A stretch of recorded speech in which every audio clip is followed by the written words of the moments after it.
Good evening, ladies and gentlemen, and welcome to the God of Imagination, a discussion on fantasy fiction. This is one of the most special episodes which we have been planning for quite a while, and today we finally get to shoot it.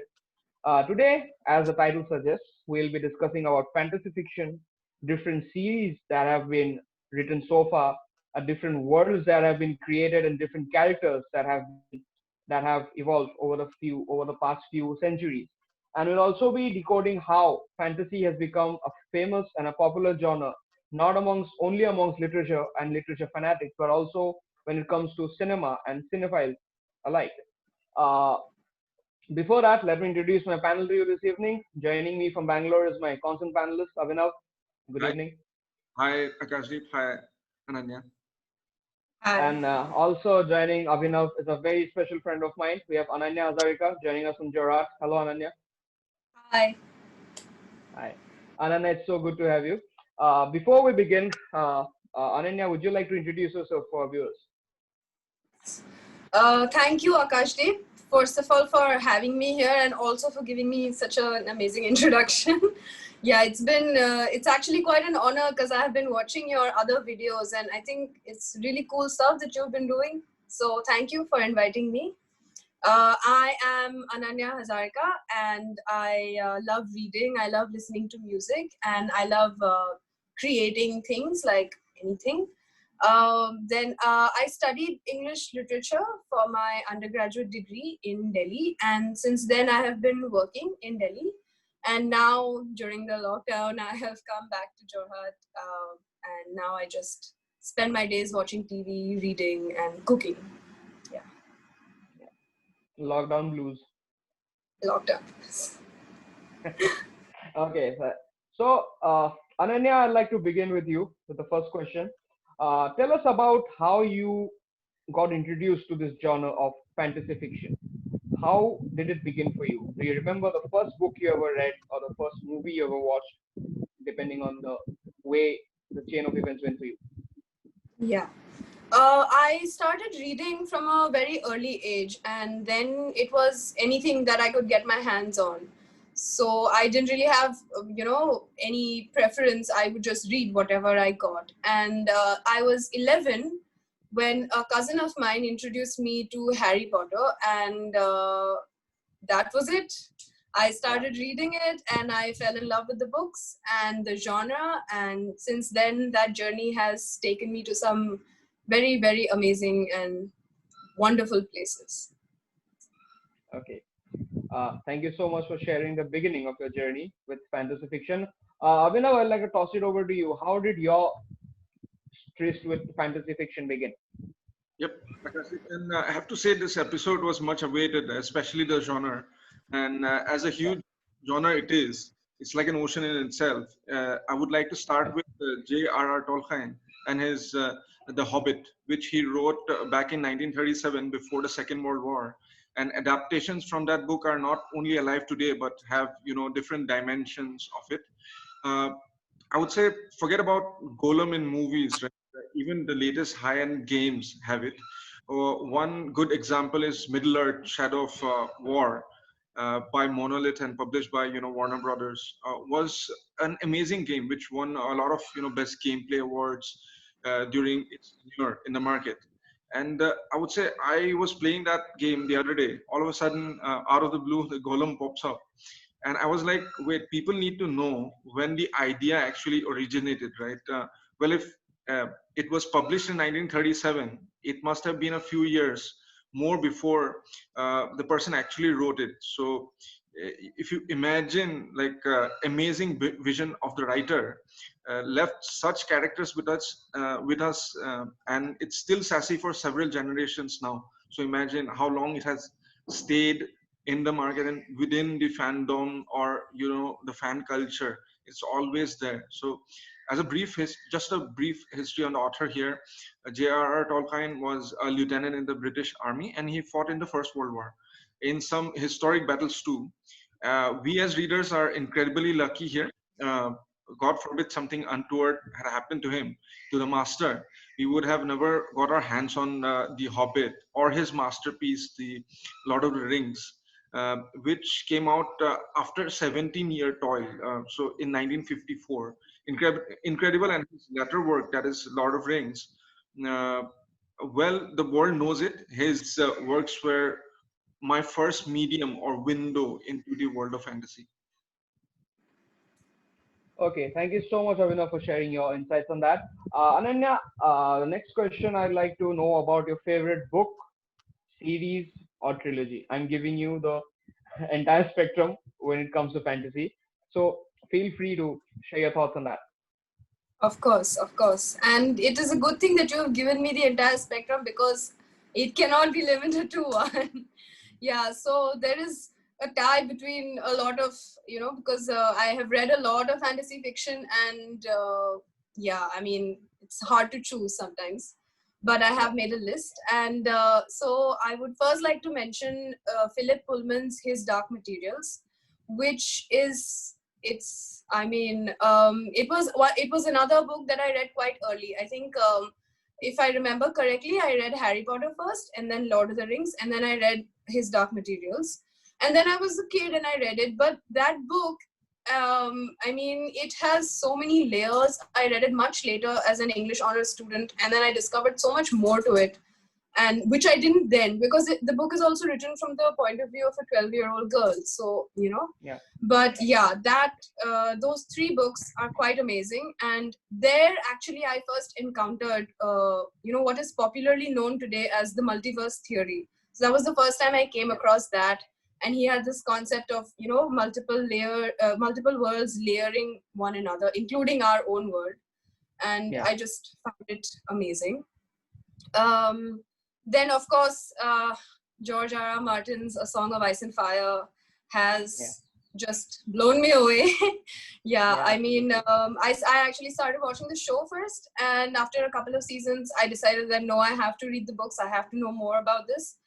And yes, it is amazing the way he has taken up this mammoth task, and he's developed this world so well, and then he has all these characters, and he writes from the point of view of so many different characters. I really marvel at how he can step into the shoes of a young girl and then go to, like a person like Cersei, and like just look at the range of characters you have, and he writes from all those characters points of view. So it's quite amazing, and definitely an amazing series to read.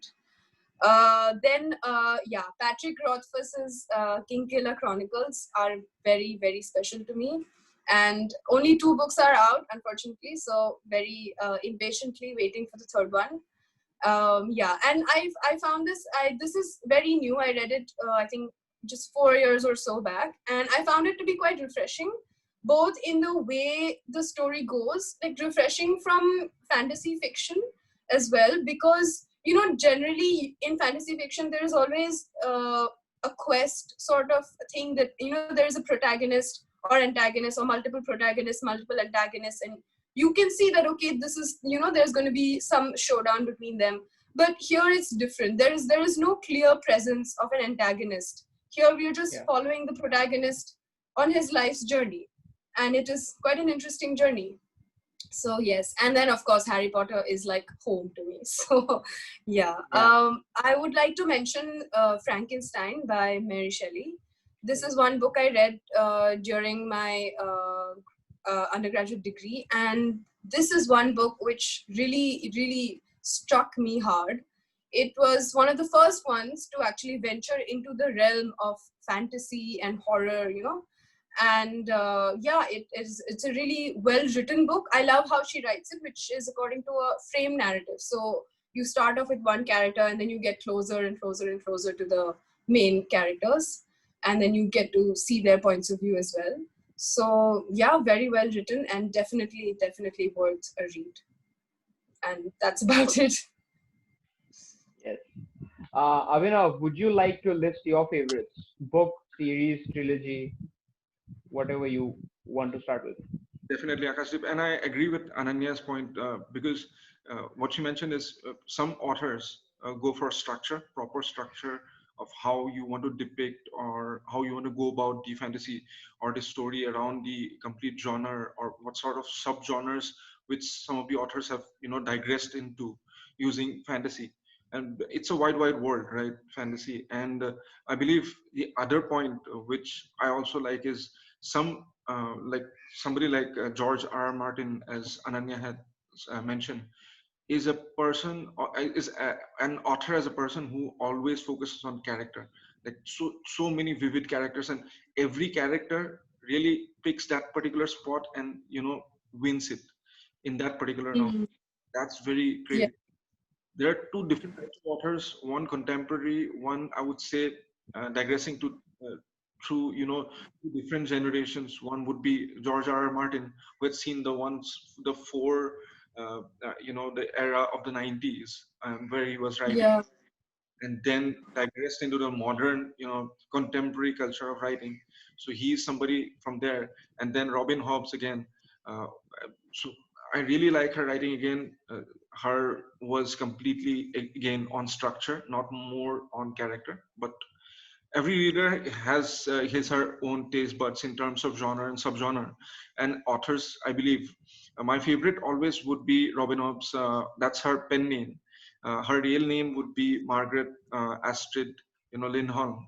I was introduced to her Farseer trilogy by my quintessential brother. I was starting with Assassin's Apprentice, Royal Assassins, and Assassin's Quest.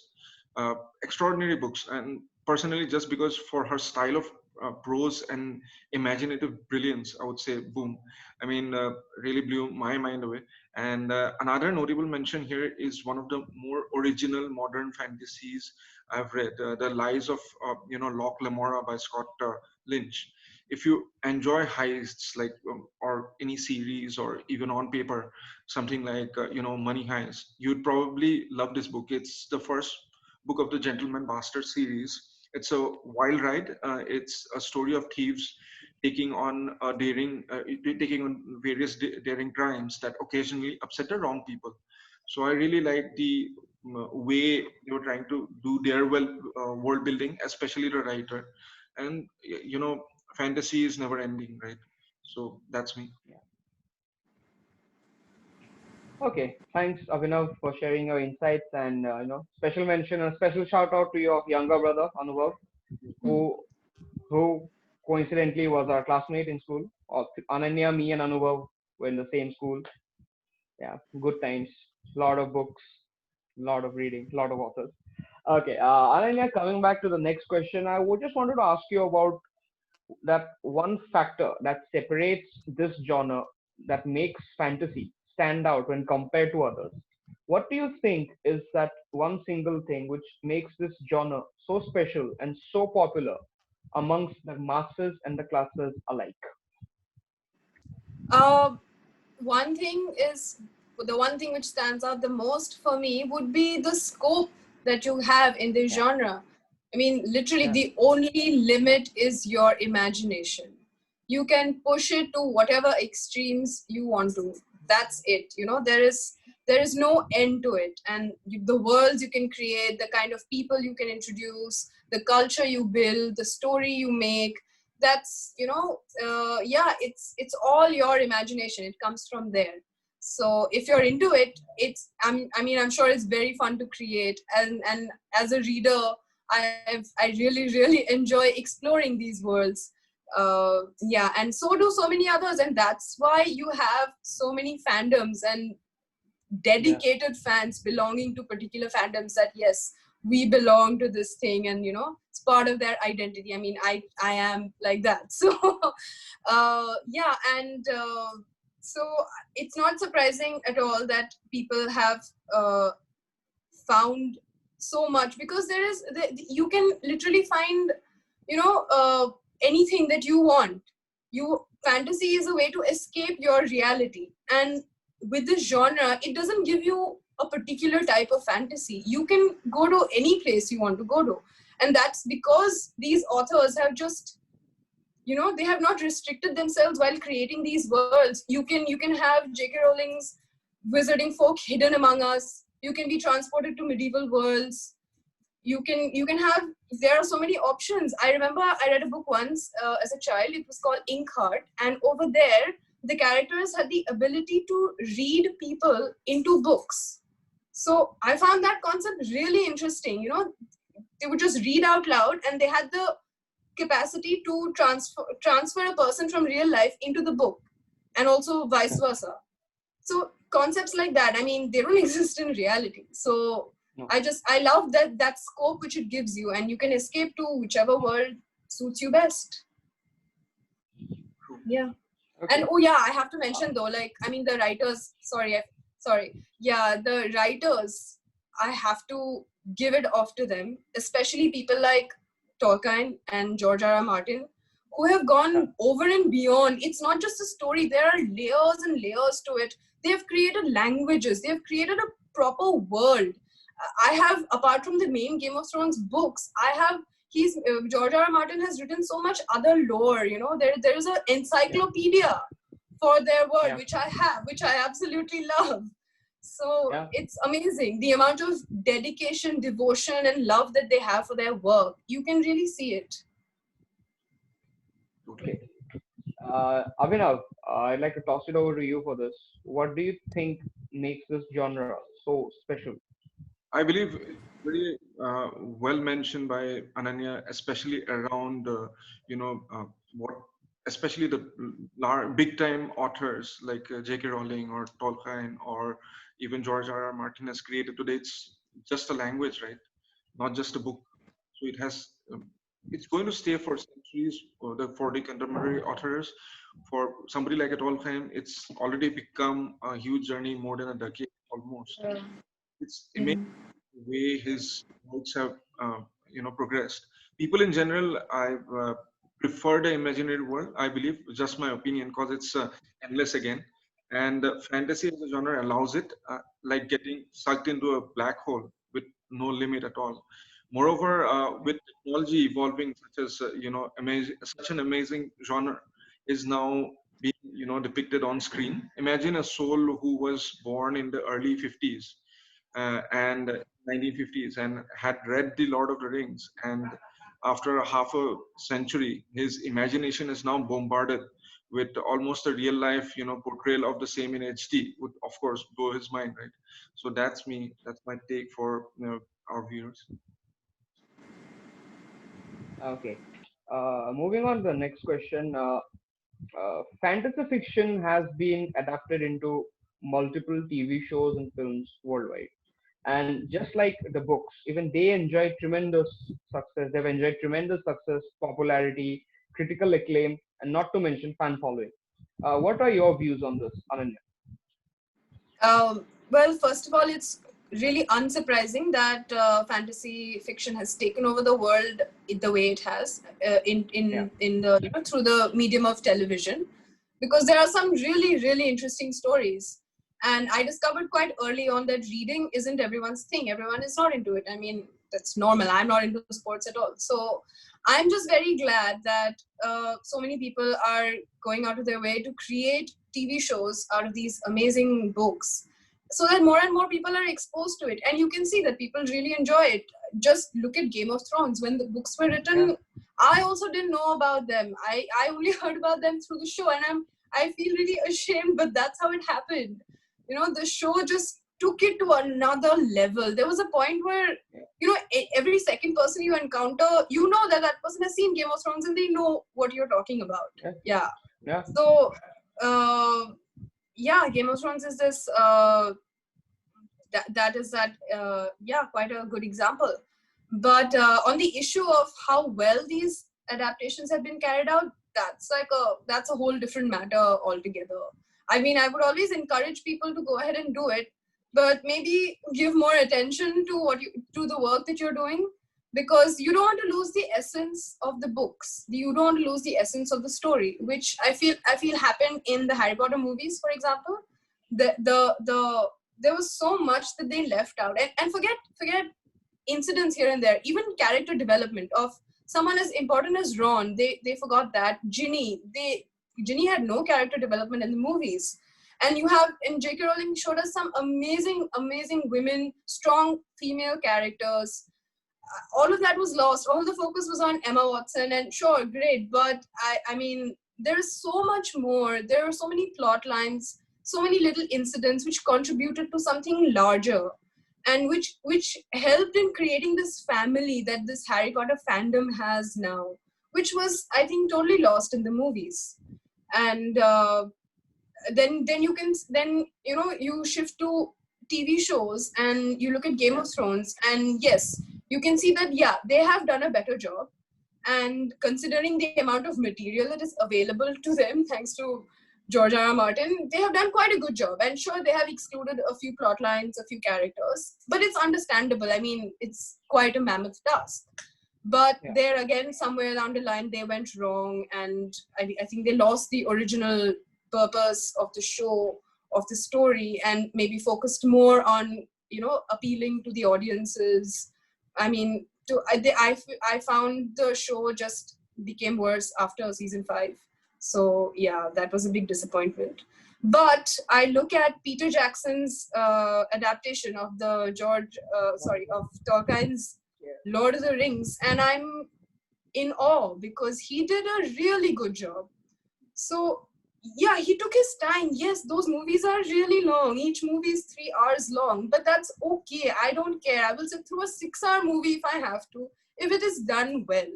So you can see he has given us a really good example with his work, that he's adapted it well to the context, and he showed us some. You can actually watch the movies and not read the book and still get the story. Yeah, in fact, I sometimes prefer the movies more than the books, especially the way the movies end. I did not like the way the books ended. So there is that alternative available. So I just hope that going forward, the show creators really don't lose the essence of the story when they adapt it to the medium of TV. Yeah, that's it from me. Sorry, spoke a lot. Absolutely. Thank you so much for your take. As you mentioned about Harry Potter, I remember initially it was, when you started with like Sorcerer's Stone slash Philosopher's Stone and Chamber of Secrets, it was all about, the book and the adaptation. But as we moved towards the, like the fifth or sixth movie, it all became less about the book and the adaptation and more about the people who played Harry Potter. Yeah, People were more yeah. focused about Radcliffe and Watson and Grint and more than that. So that's something which they lost. And I also had, I mean, in our school, and every time a Harry Potter movie release, I remember a lot of you guys used to go, you guys used to be really excited. Okay, the new Harry Potter movie is out, and I saw the excitement, go downhill as we Go down. move towards the Yeah. end. And towards Deathly Hallows Part 2, it was like dead. It was not even non. It was like non-existent. Like, Yeah, it was more like, okay, it's like, okay, I have to do this now. There was no excitement for it. It yeah, was like, it okay, I became a need to. drag. It became a drag. Yeah, But when yeah, you compare it with, like, say, Lord of the Rings or say Percy Jackson, something like that, or say The Hobbit, the excitement was consistent. People were always really, they all had a lot of good things to say about those adaptations as compared to J.K. Rowling's adaptations of yeah, Harry Potter. No. yeah. Yeah. Abhinav, moving on to you. Yeah, The adaptations of fantasy fiction. I think I would agree that what has happened now is basically because of technology as well, OTT, right? You can have Hmm. fantasy really well portrayed today, and I think it has been used till an extent by a lot of good, producers with a lot of great, script writers. I think there were a lot of, series, fantasy series, which has been portrayed from a book to the, to the screen, with a lot of, scriptwriters working together in tandem. There were a team of like 20, sometimes even 50 people working together just to doctor, scripts. But that's again the power of how they bring the story. As Ananya has mentioned, they shouldn't lose the essence while bringing it and depicting it on screen. So yeah, and also I believe one very critical part is reading, and we have been discussing this for long in our episodes as well. I think what Hmm. is people get lazy and directly go and watch something before even reading the. So it's good to read, but yeah, I would say fans are fans, and they would always do it the medium which they like, right? And a continuation from my earlier point around visualizing fantasy as a genre. Luckily, another special mention here would be again George R. R. Martin, who had taken a break from writing mass literature before the 90s, who came back, with his epic series of novels, starting with Song of Ice and Fire back in 1991, which went on to become very famous now, much later, almost decades later, I believe, Yeah. Game of Thrones on an HBO masterclass. Thank God he didn't stop writing, right? So that's challenging it is for an author to even do a comeback like that. And I know I know his age. I hope he, stays there for long. But what an amazing comeback at a very later stage. You know, Yeah. I really liked the way he came back, and that's something special, even for a fantasy fiction author to do that. And look at the on-screen, depiction of it. Of course, the endings are always something which are in contention for difference. So I would say again, one special mention to there is no book around it, but only the main book. The Treasure Island, right? It's an adventure fantasy by Robert Louis Stevenson, which was written back in 1870 or 74 or 75, which has, after 150 years, around 2014, a South African group did the Black Sails. So they have a Facebook page as well. Please do go visit and go through the material and definitely watch this particular series. I would like to tell my viewers, it was mind blowing. The book is great, of course, but this series, it's a prequel. It's not even you know a sequel. So it's Mm. it's like how Captain Flint and you know uh, how entire concept of the villain, the quintessential villain in the book, Long John Silver, came into existence, and how they actually went and went to the actual treasure island and buried the particular text, which actually becomes the part of the movie. What sort of imagination by the scriptwriters! So cheers to that. And amazing. I mean, without having a book and having to think about it, doing it. So that's, I would say, fan fiction again, but of something which is more than 150 years old. So brilliant. Thanks, Abhinav, for sharing your inputs on that. And I'd just like to say both you and Ananya have raised a very pertinent point over the due course of this discussion, and that brings me to my next question, where I want to talk about fan following, fan fiction, fan theories, and the umbrella term which is called a fandom. So as we have established the fact that this genre has intense and immense fan following. I mean, the fans who are just batshit crazy when it comes to certain books, certain characters, certain events. And anybody who has been to Comic Con will definitely testify for this fact that how insane things often get. So Ananya, I'd like to get your views on that about fan fiction, fandom, theories, fan merchandise, if you may, and how this genre has given rise to such intense fandoms. Yeah, the fandom culture, Yeah, it's quite something. It's quite a phenomena. I mean, I feel yeah, personally the space that they have created, it's quite something, because within the fandom you yeah, discuss so much with each other, with other fans. You discuss characters, you discover so much more about the books, about not just the books, the source material, basically, whether it's the TV hmm, show or the movie or the book that you are a fan of. So that, that ability to communicate, and with the internet now, I mean, earlier it used to be, in school it used to be just us friends talking, but now you yeah, can talk to anybody about your likes and your interests and what you think about these characters. And then we come to fan theories, which of course are quite fun to theorize and all of that.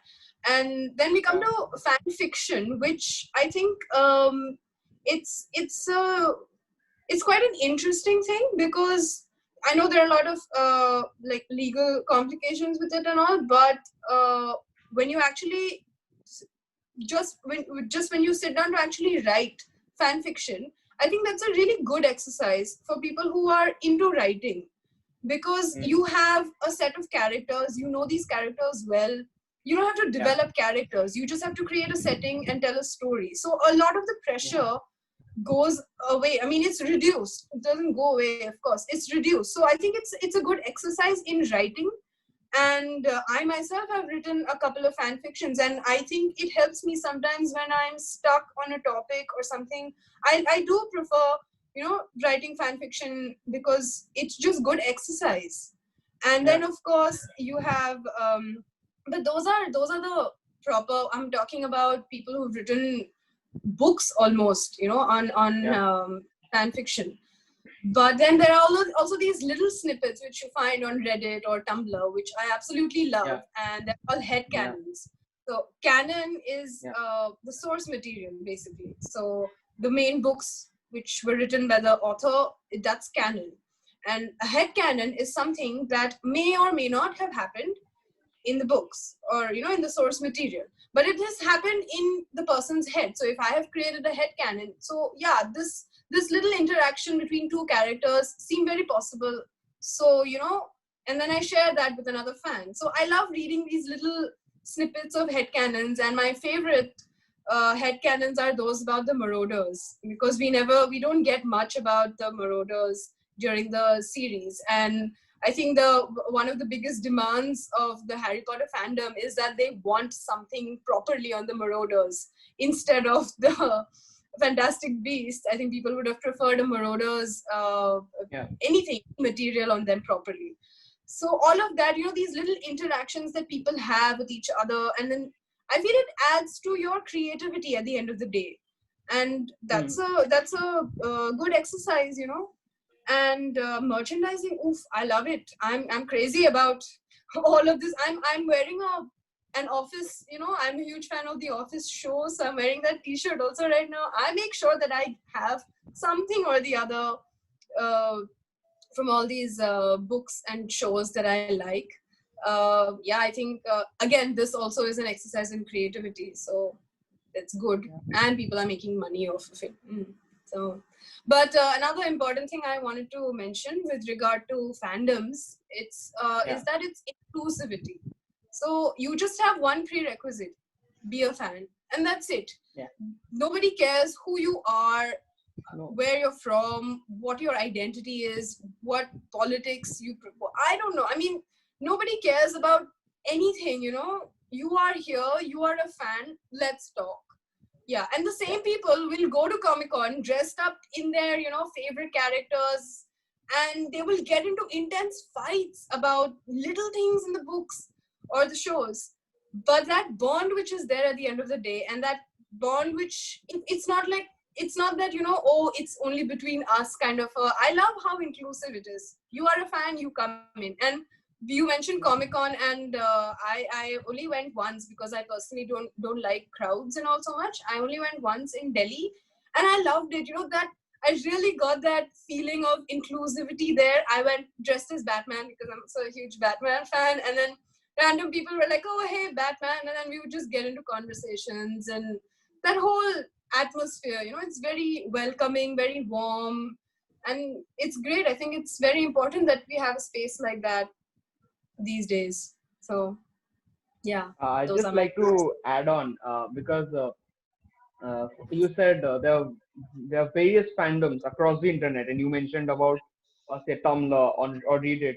One interesting, unexpected place where I found certain fandoms was a comment section on YouTube. You too.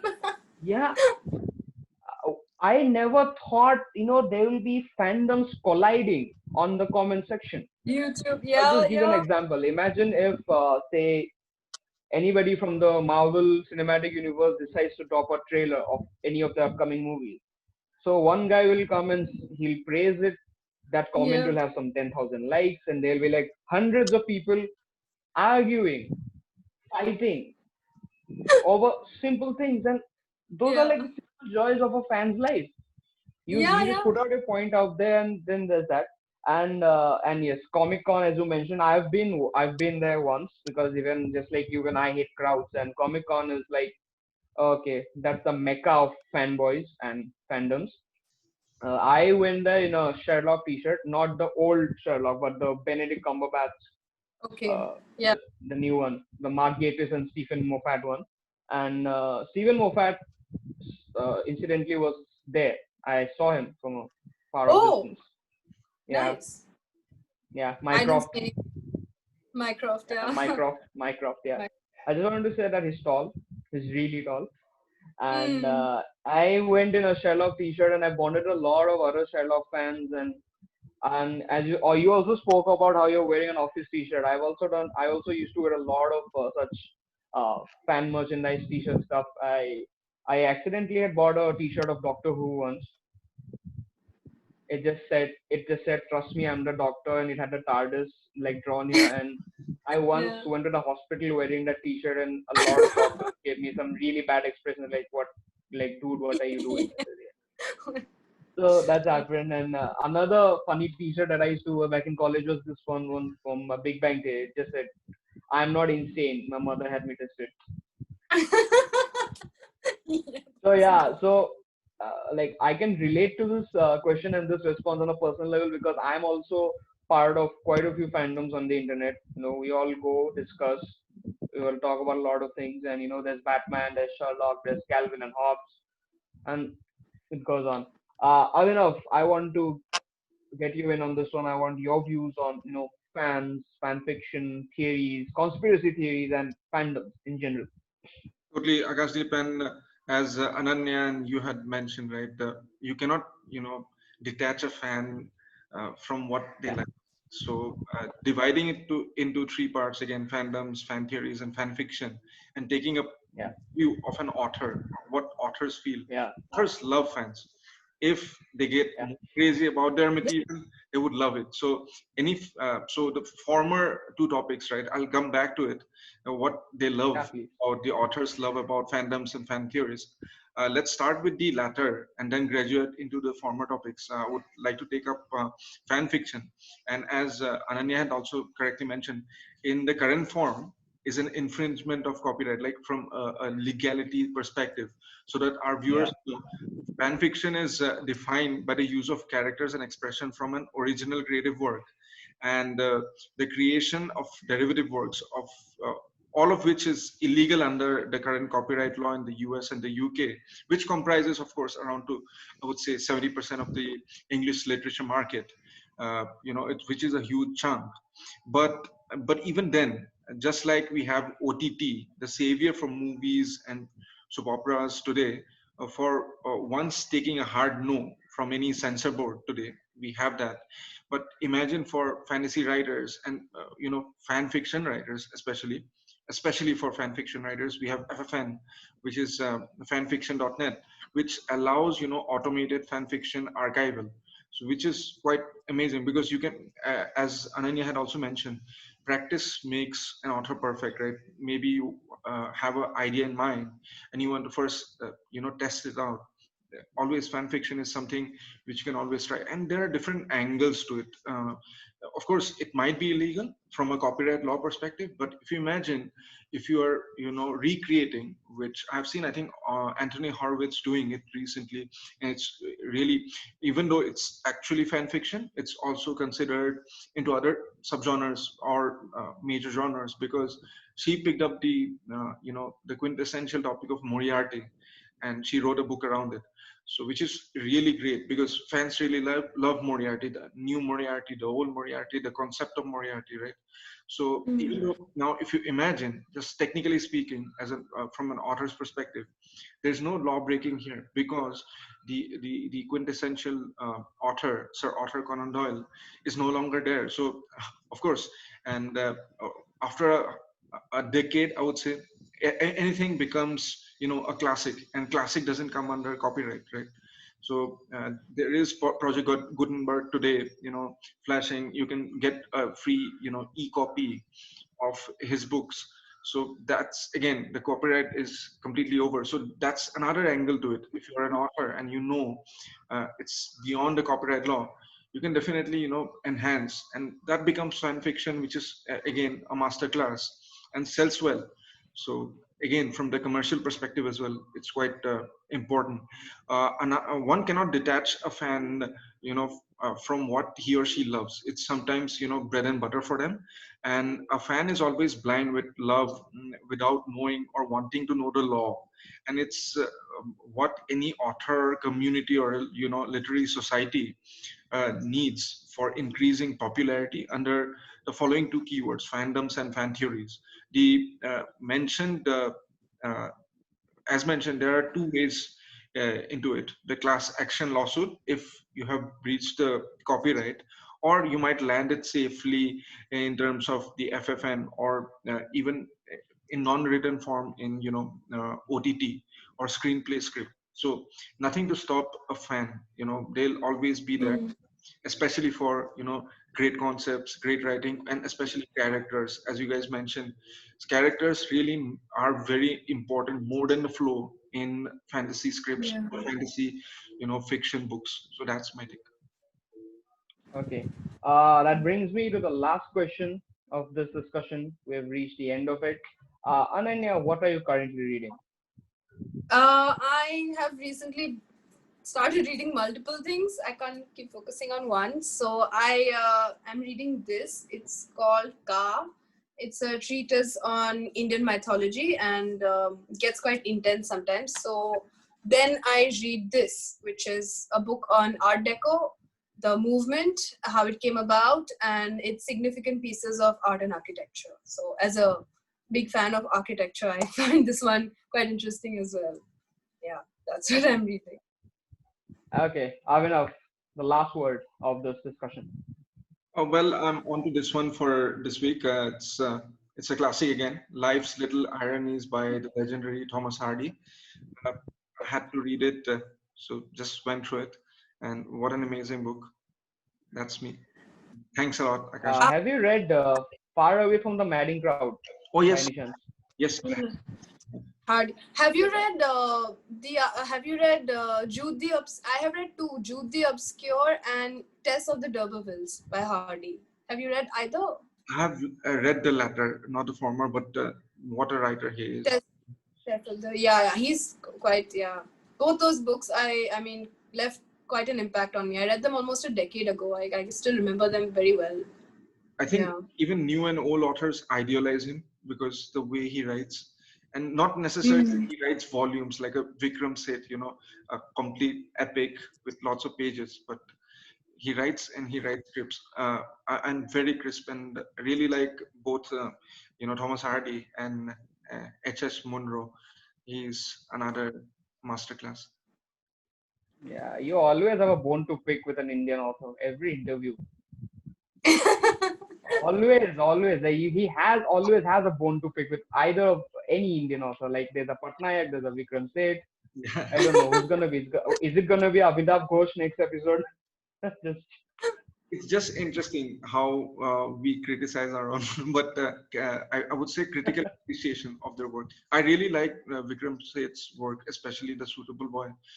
Even though it was very big, I had to finish it, and I think I finished it in a month. But awesome. yeah. Okay, that was just me pulling his leg. He's my constant panelist. We always do a lot of this funny stuff. Mm.